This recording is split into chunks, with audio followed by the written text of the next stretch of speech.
শ্যামলী সেজে কিঞ্জনের কান ভাঙাছে তিশা, সেই পর্দায় এবার উন্মোচন হলো সবার সামনে। হ্যাভিয়ার্স, কোন গোপনে মন ভেসেছে ধারাবাহিকের আজকের পর্বে আমরা ঠিক এমনটাই দেখতে পারবো। তো চলুন শুরু করা যাক। পর্বের শুরুতে আমরা দেখতে পাই মন্দার শ্যামলীকে বলছে এটা ওই ডাইনিটা ছাড়া কারো কাজ না, ওই তিশা নিশ্চয়ই কিছু একটা ফোন দিতেছে যেটা আমার মনে হয়। তখন অনিকেত বলে মন্দার কিন্তু কথাটা ঠিক বলছে শ্যামলী, দেখো এটা তো আমরা শিওর যে তিনজনের রুমে শ্যামলী সেজে কিন্তু তিশাই যাচ্ছে।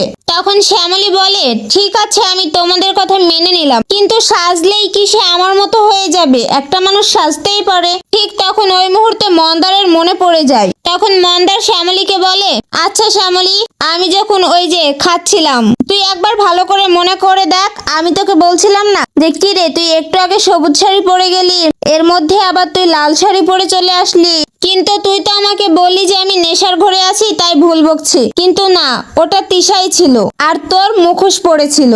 আমি যখন সিগারেট খাচ্ছিলাম তখন তো শ্যামলী এসেছিল, কিন্তু ও আমার দিকে তাকিয়েছিল, কিছুই তো বললো না। একটু পরে দেখি শ্যামলী আবার এসেছে, এসে আমার কান ধরেছে আর আমাকে বলছে তুই আবার এগুলো খাওয়া শুরু করেছিস, আয় আমার সাথে। আর প্রথমে যে শ্যামলী এসেছিল সে কিন্তু আমাকে কিছু না বলেই চলে গেল, তাই আমি ভাবলাম হয়তোবা তুই আজকের জন্য আমাকে ছাড় দিচ্ছিস। তখন শ্যামলী বলে দাঁড়াও দাঁড়াও, আমি সবই তোমাদের কথা বুঝতে পারছি, কিন্তু বউ দিদি ভাই সত্যিই কি আমার মতো এভাবে সেজে গেছিল কিঞ্জন স্যারের ঘরে? তখন অনিকেত বলে হ্যাঁ শ্যামলী, মন্দার একদম ঠিক কথা বলছে, তিশাই গিয়েছিল কিঞ্জন স্যারের ঘরে। তখন শ্যামলী বলে আচ্ছা দাঁড়াও আমার সবুজ শাড়িটা আছে কিনা দেখি। তখন শ্যামলী তার সবুজ শাড়িটা কোথাও খুঁজে পায় না। তখন শ্যামলীও শিওর হয়ে যায় যে এই কাজটা তিশাই করছে। তখন শ্যামলী বলে ঠিক আছে, কালকে সকালে আমি তিশা বৌদিকে দেখে নিব। তো ভিউয়ার্স, কমেন্টে জানিয়ে যাও কোন গোপনে মন ভেসেছে সিরিয়াল তোমাদের কাছে কেমন লাগে, আর আমাদের চ্যানেলটা অবশ্যই লাইক দিয়ে সাবস্ক্রাইব করে দিবে।